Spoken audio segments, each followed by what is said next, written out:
పరమేశ్వరుని యందు కేంద్రీకరించాడు. ఇప్పుడు అంత ఘోరమైన తపస్సు మొదలుపెట్టి చేస్తున్నాడు.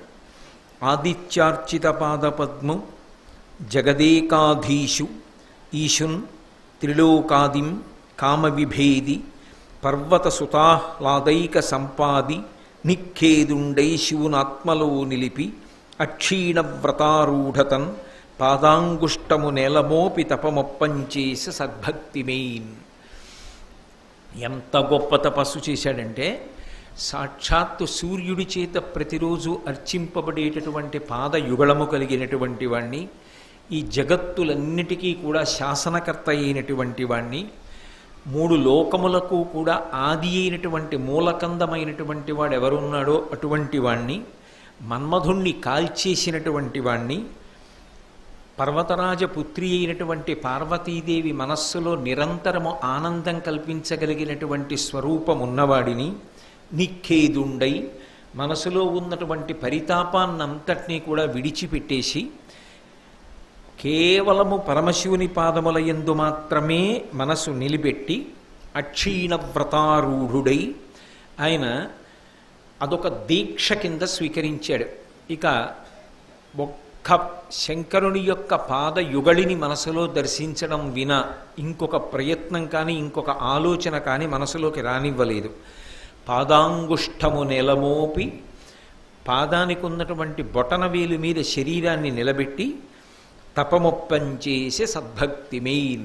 గొప్ప భక్తితో ఆ సైంధవుడు శంకరుడి గురించి తపస్సు ప్రారంభం చేశాడు. ఇందులో మీరొక్క విషయాన్ని బాగా గమనించవలసి ఉంటుంది. మనసుకి రెండు బలహీనతలు ఉంటాయి. యథార్థానికి అవి రెండు కావు, ఒక్కటే.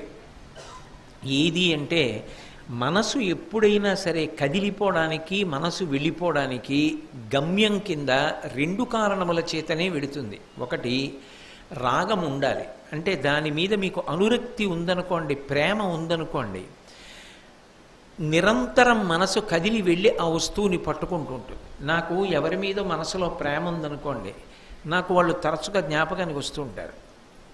నా మనసు వాళ్ళ దగ్గరికి వెళ్ళి నిలబడుతూ ఉంటుంది. అది నా కొడుకు కావచ్చు, కోడలు కావచ్చు, కూతురు కావచ్చు, అల్లుడు కావచ్చు, భార్య కావచ్చు, స్నేహితులు కావచ్చు, బంధువులు కావచ్చు, ఎవరైనా కావచ్చు. నాకు వాళ్ళ మీద ప్రేమ ఉంటే మనసు అక్కడికి వెళ్ళి నిలబడుతుంది. రెండవ కోణం ద్వేషం ఉందనుకోండి, నాకు ఎవరి మీదన్నా చాలా ద్వేషం ఉందనుకోండి, అప్పుడు కూడా మన ప్రయత్నం లేకుండా మనసు వెళ్ళి పట్టుకుంటుంది. ఇప్పుడు సైంధవుడి మనసు ప్రయత్నం చెయ్యకుండా అత్యంత వ్యగ్రతతో ఎవరిని పట్టుకోవాలి, ఎవరి గురించి ఆలోచించాలి? పాండవుల గురించి ఆలోచించాలి, ద్రౌపదీదేవి గురించి ఆలోచించాలి. ఇంత పెద్ద అవమానం చేశారే, ఎంత క్లేశపడ్డాను, పాండవ దాసుణ్ణని ప్రకటించమన్నారే, మానసికంగా శారీరకంగా నేను ఎంత ఘోరమైన పరిస్థితికి చేరుకున్నాను అని ఆయన ఎప్పుడూ దానినే సంతతము స్మరణ చెయ్యాలి. కానీ ఆయన గొప్పతనం ఎక్కడుంది అంటే నిఖేదుండై అసలు ఆ విషయం గురించి ఆలోచించడం మానేశాడు. మొదట బయలుదేరింది ఎందుకు అంటే పరమ పవిత్రమైనటువంటి ప్రదేశములకు వెళ్ళినప్పుడు అక్కడ వాతావరణం కూడా పరమ పవిత్రంగా ఉంటుంది. వచ్చేవాళ్ళు కూడా ఆ భక్తిభావనతో క్షేత్ర దర్శనానికి వస్తారు. అటువంటి చోట మనసు తేలిక పడుతుంది, మనసు తొందరగా నిలబడుతుంది. అది ఏ వ్యగ్రతని పొందిందో ఆ వ్యగ్రతని వదిలిపెట్టేస్తుంది. అందుకోసమని తీర్థయాత్రకి వెళుతూ ఉంటారు. ఇప్పుడు ఈయన బయలుదేరి ముందు తీర్థయాత్ర కొరకు అని వెళ్ళాడు అని అర్థమవుతోంది. ఎందుకని అంటే మనసుని తేలికపరుచుకోవడం కోసం వెళ్ళాడు.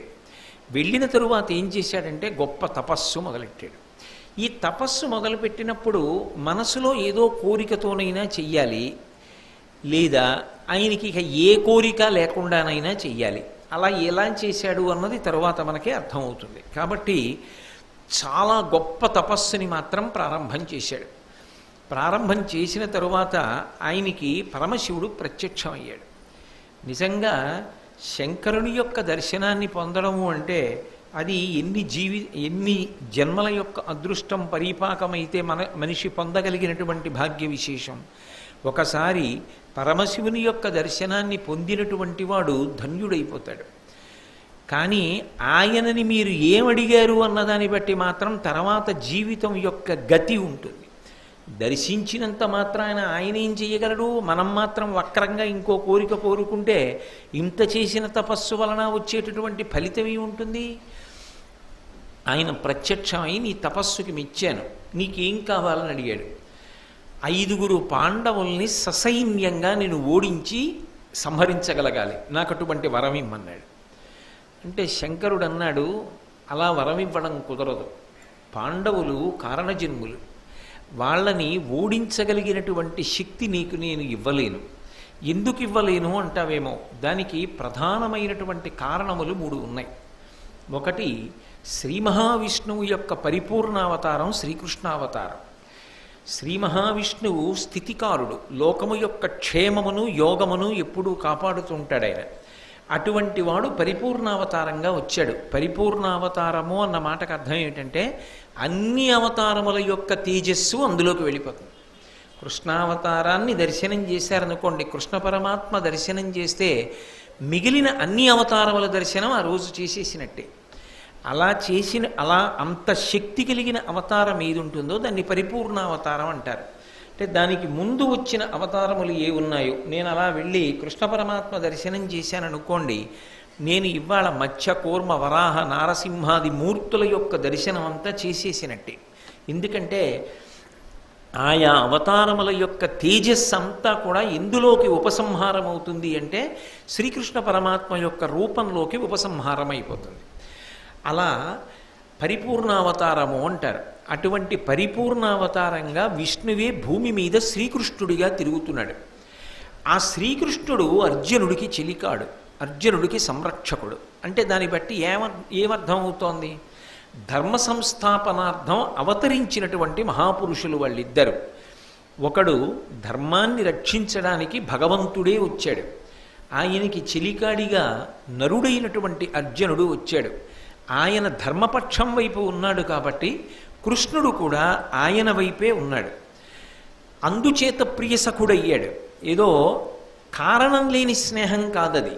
స్నేహమునకు ఒక కారణం ఉంటుంది, ఏదో ఒక కారణం ఉంటుంది. ఆయనకి ఎందుకు ఏ కారణం చేత కృష్ణ పరమాత్మ అర్జునుడికి అంత గొప్ప సఖుడయ్యాడు అంటే అర్జునుడు నిరంతరము ధర్మమును గురించి ఆలోచిస్తుంటాడు, ధర్మ సంస్థాపనార్థం ప్రవర్తిస్తూ ఉంటాడు, ధర్మము పాడవకుండా కాపాడుతుంటాడు. కాబట్టి కృష్ణుడి చేత రక్షింపబడడం కాదు, కృష్ణుడు బంధువైనప్పటికీ గొప్ప సఖుడుగా నిలబడ్డాడు. అంటే ఆయన దగ్గర చొరవ చాలా ఉంది, అంత స్నేహభావం పొందినవాడు.